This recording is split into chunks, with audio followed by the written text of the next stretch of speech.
Hello and welcome back to HardReset.Info. In this video, I will show you how to change screen timeout on SONY Xperia 1 Mark VII. Let's begin.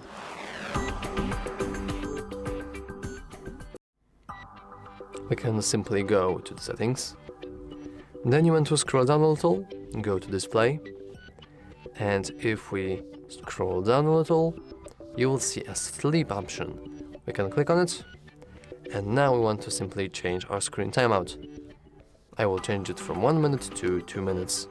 We do need to verify that it's we that are changing, so let's input our current password, and boom, our screen timer or sleep is enabled and changed. And yeah, that's all for this video. If you found it useful, remember to like and subscribe. Thanks for watching.